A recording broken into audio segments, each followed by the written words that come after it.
Picture this. It is December 1348. 6 weeks have passed since we first walked into this city.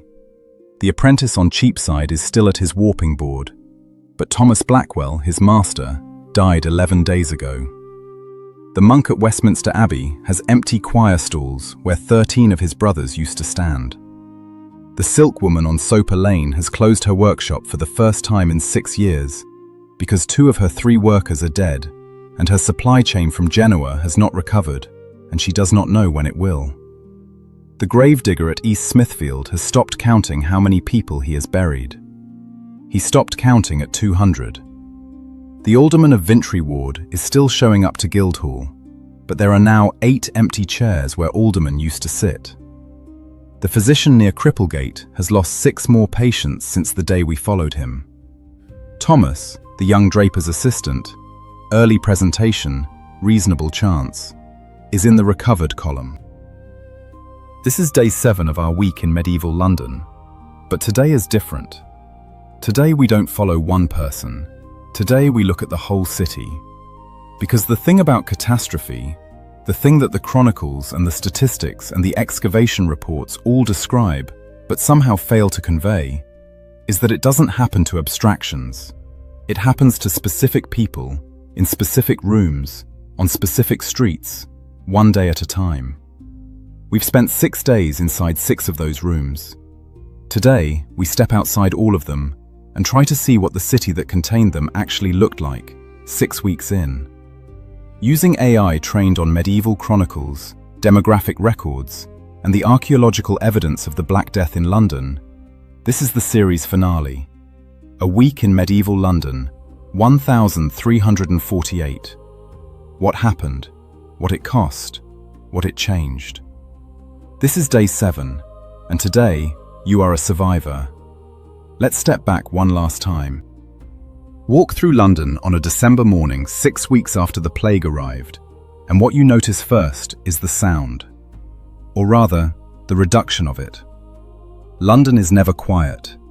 It was not quiet before the plague, and it is not quiet now. But there is a thinning to the noise, a gap where certain sounds used to be. Fewer carts, fewer voices calling from shop fronts, fewer footsteps on the cobblestones in the early morning rush. The markets are still open. This is important and not obvious. The markets are open because the city decided, early in the epidemic, that closing them would be worse than keeping them open. The bread bakers are baking. The fishmongers are at Billingsgate. The Cheapside conduit is still flowing. The river is still moving. But the stalls are thinner. The volume of trade is down by perhaps a third, perhaps more. The Gascon wine fleet came in reduced numbers. The Flemish wool shipments have been delayed. The Italian merchant houses near Lombard Street are operating with skeleton staff. The city is functioning. It is functioning badly and at reduced capacity, and with a growing awareness that the reduced capacity is going to be the new normal for some time. But it is functioning. Thomas the apprentice wakes up each morning on his straw pallet and goes to the loom. He is now running the workshop alone, him and Will, the 13-year-old. Neither of them qualified to be here. Both of them here because there is nobody else. Agnes Blackwell, Thomas's widow, has taken over the business in the legal sense. She has registered as a femme sole at the ward court, which granted the confirmation in 4 minutes. Agnes handles the customers and the accounts. The 2 boys handle the loom. None of them are old enough or trained enough for this. They are doing it anyway. The loom is running. At Westminster Abbey, the monk stands in the choir for the morning office. There are 22 monks now, down from 39 in October. The 17 empty stalls are occupied by silence. Brother Edmund died in the 3rd week. Brother Simon died in the 4th. Brother Walter the infirmarian survived. He is the one who unlocked the infirmary this morning, as he has every morning for 30 years. The offices continue. Matins at 2, Lords at dawn, Prime at 6. 7 times a day, every day, with whatever voices remain. The silk woman has reopened her workshop in the 2nd week of December, Reduced, 1 worker instead of 3, taking smaller commissions. The altar cloth for St. Mary Le Beau was delivered, completed, paid for. 3 shillings and 4 pence. She has put the money in the strongbox and moved on to the next commission. Marjorie came back in the 2nd week. She had been sick, not the plague. A fever that passed in 10 days and left her thinner and quieter, but alive. She sat down at the embroidery frame on the morning she returned and started working without being asked. They worked in the same silence they have always worked in, the sound of thread through fabric, the noise of Cheapside outside. At East Smithfield, the Gravedigger is still there. Walter, the quiet partner, says a single line of the De Profundis before the first burial of every day, quietly, under his breath. He has been doing this since the 3rd day. He will do it until the site closes. The site will not close for another 2 years. The alderman of Vintry Ward attended Guildhall this morning. 8 empty chairs. He granted another stay of eviction yesterday. Word has got around that he will grant the 30 days. He grants it every time. He is aware this is not strictly legal. He is fine with this. The physician has 8 patients in active treatment. The case notes are now 60 pages. He has started a separate section at the back. Observations that do not fit the standard theory. The fact that some households are entirely spared, while adjacent households lose everyone. The fact that the disease seems to move faster in certain streets than others. He stops himself. He doesn't have the vocabulary for what he is observing. He writes it down anyway. By the time the first wave of the epidemic passes in the spring of 1349, London will have lost between 1/3 and 1/2 of its population. The East Smithfield site alone will contain over 10,000 burials. What does it mean to lose half a city? It means the guild halls with empty benches. It means the workshops running on half staff or less. It means the children who are orphaned, and the widows who are solvent, and the heirs who cannot be found. It means a generation of young people who step into roles they were not ready for because the people who were ready are gone. It means, eventually, something that nobody in November 1348 could see coming. The labor shortage that follows the plague is so severe, so sustained, that it begins to crack the foundations of the feudal order. Before the plague, there was always another laborer willing to work for whatever was offered. After the plague, the laborer knows he cannot easily be replaced. He begins to ask for more. His children ask louder.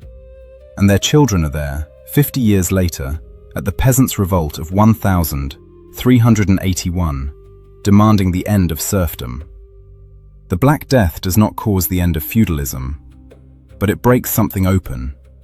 It creates a crack in the system through which light eventually comes. The city kept the bells. They kept ringing. Not as many, not as regularly, but they kept ringing. Whatever the monks of Westminster Abbey felt in those cold December mornings with 17 empty stalls, they kept saying the psalms. It kept the markets. It kept the institutions. It kept the records. The physicians kept their case notes. The monks kept their chronicle.